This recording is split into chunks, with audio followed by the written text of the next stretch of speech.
Coming to you now is Lechem Panim with your host, Pastor Cameron Ury, Senior Pastor and Bible Teacher at Renton Park Chapel in Renton, Washington. Greetings.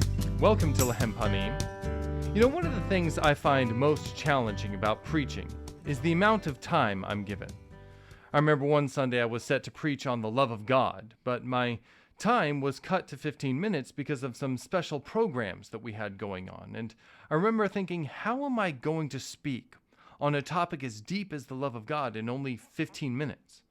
The irony is that now I try to do this every week on air with you. There's always more that can be said.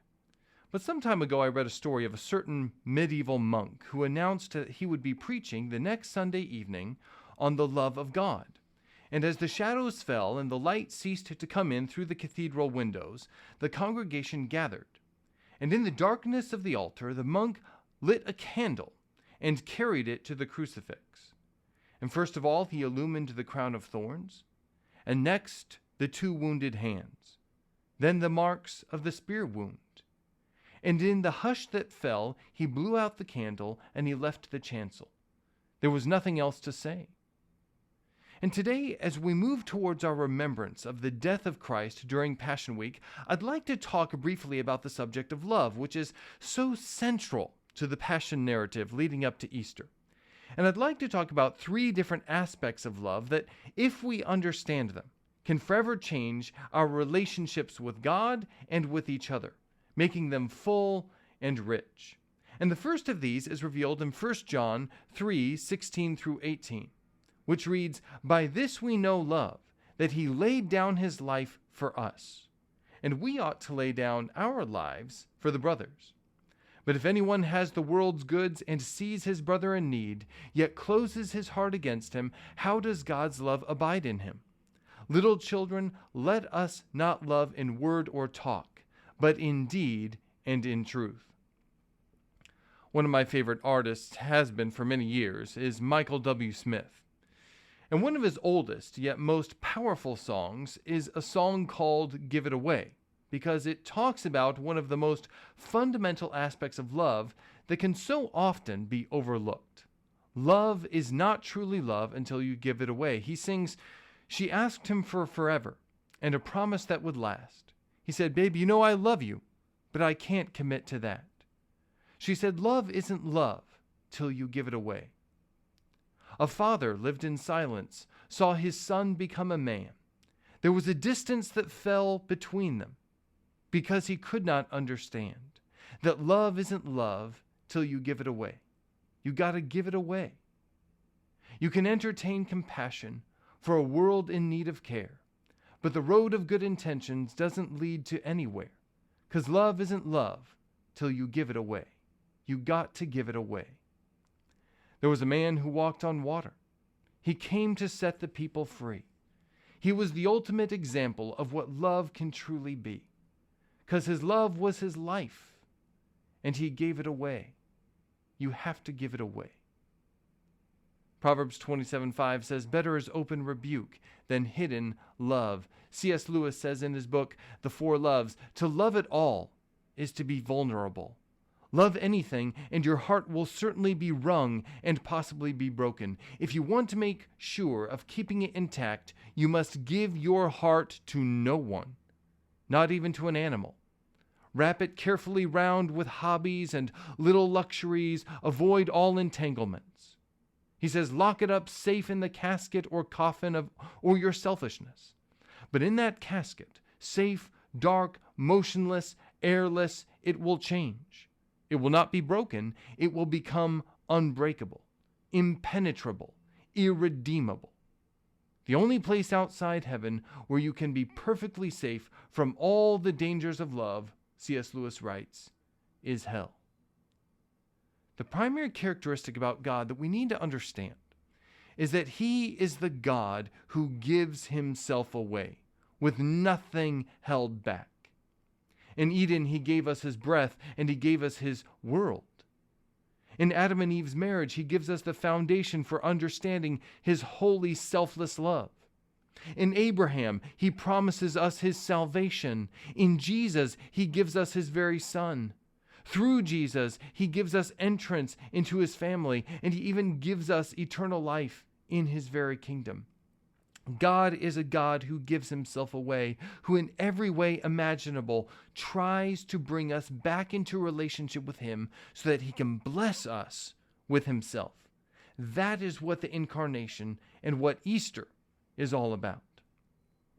Medical doctor Richard Selzer, he once shared an amazing story. He said, I stand by the bed where a young woman lies, her face post-operative, her mouth twisted in palsy, clownish.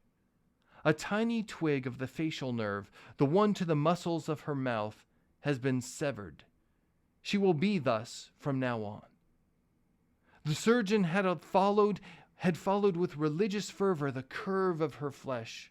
I promise you that. But he says, nevertheless, to remove the tumor in her cheek, I had to cut the little nerve. Her young husband is in the room. He stands on the opposite side of the bed, and together they seem to dwell in the evening lamplight, isolated from me, private. Who are they, I ask myself, he and this wry mouth I have made, who gaze at and touch each other so generously, greedily? The young woman speaks. Will my mouth always be like this? She asks. Yes, I say, it will. It is because the nerve was cut. And she nods and is silent, but the young man smiles. I like it, he says. It's kind of cute. All at once I know who he is. I understand, and I lower my gaze. One is not bold in an encounter with a God. Unmindful, he bends to kiss her crooked mouth, and I am so close I can see how he twists his own lips to accommodate hers, to show her that their kiss still works. The miracle of Christ's coming is that he did not conceal or reserve his love, but that he bent himself to kiss us with his life. And so also we, if we want to truly have the love of Christ, we must be faithful to give our love away just as Christ did. Only then can it be made fully alive. A second element of love that is important for us to remember is revealed in Ephesians chapter 4, verses 1 through 3, which says, I therefore, a prisoner for the Lord, urge you to walk in a manner worthy of the calling to which you have been called, with all humility and gentleness, with patience, bearing with one another, eager to maintain the unity of the Spirit in the bond of peace, and doing that in love. You know, one of the key things to remember about love is that we have to be patient with the person we are loving. Every single one of us is a work in progress. We all have flaws, and we all fall short in many ways. But God is working in each of our lives to form us more and more into his image. But you know, that takes time. And we need to recognize that each of us is a work in process. The Bible teaches us that we must be patient with one another and bear with one another, encouraging one another to become that person that God wants us to be. But we have to be patient, though that's not always easy to do. But a vital part of our own transformation is having patience cultivated in our lives. And it's something we have to learn now, because you can't learn patience in heaven. A.B. Simpson, he was a 19th century preacher. He once said, Beloved, have you ever thought that someday you will not have anything to try you or anything to vex you again? There will be no opportunity in heaven to learn or to show the spirit of patience, forbearance, and long-suffering. If you are to practice these things, it must be now. And what he's saying is you can't learn patience in heaven because there's no sin-filled people there to try your patience. Our life here is the place that we cultivate it with our brothers and sisters in Christ, with our spouses, with our kids. We must in every way show our love by bearing with one another. Now, the third important element of love is revealed in Philippians 2, 1 through 4, which says, So if there is any encouragement in Christ, any comfort from love, any participation in the Spirit, any affection and sympathy, complete my joy by being of the same mind, having the same love, being in full accord and of one mind. Do nothing from selfish ambition or conceit, but in humility count others more significant than yourselves. let each of you look not only to his own interests, but also to the interests of others. Unity is an important thing. Where one is weak, many are strong. Unity in the body of Christ is the key to the power of the church, and Satan usually gains victories by first causing a break in our unity.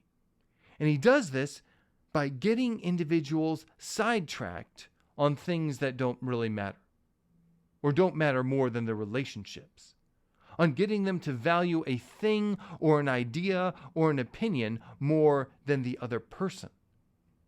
And that's why this passage in Philippians is so important, because it points us to the very root of our disunity, and that is selfishness.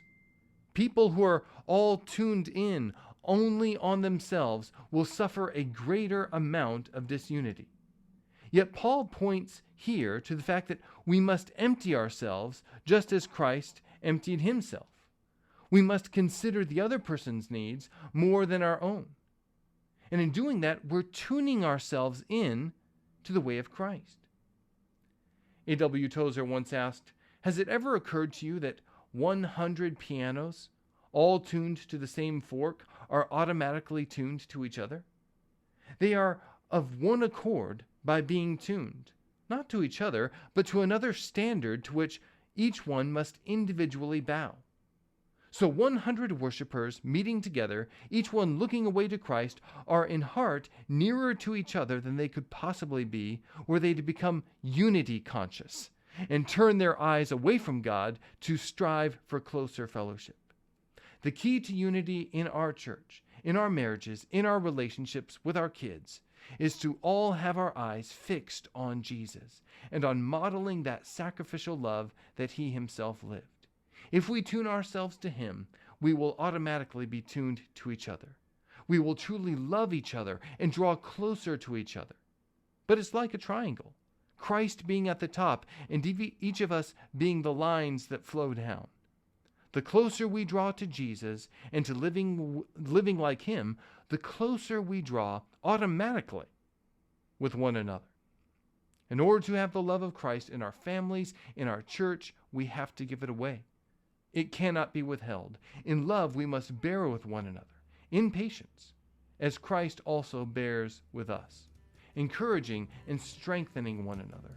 And we must all seek a unity that can be found only in patterning our individual lives after Jesus. Let us do that. Amen.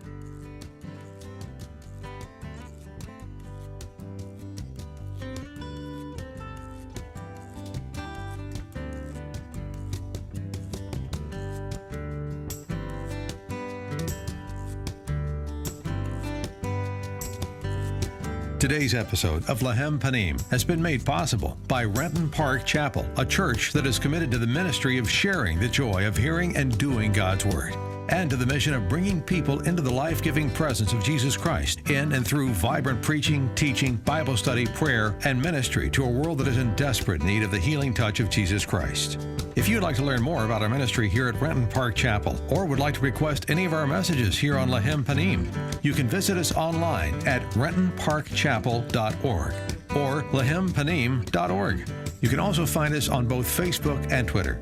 We look forward to hearing from you, and thank you for listening. And may you know all the fullness of having in your life the bread of the presence of God.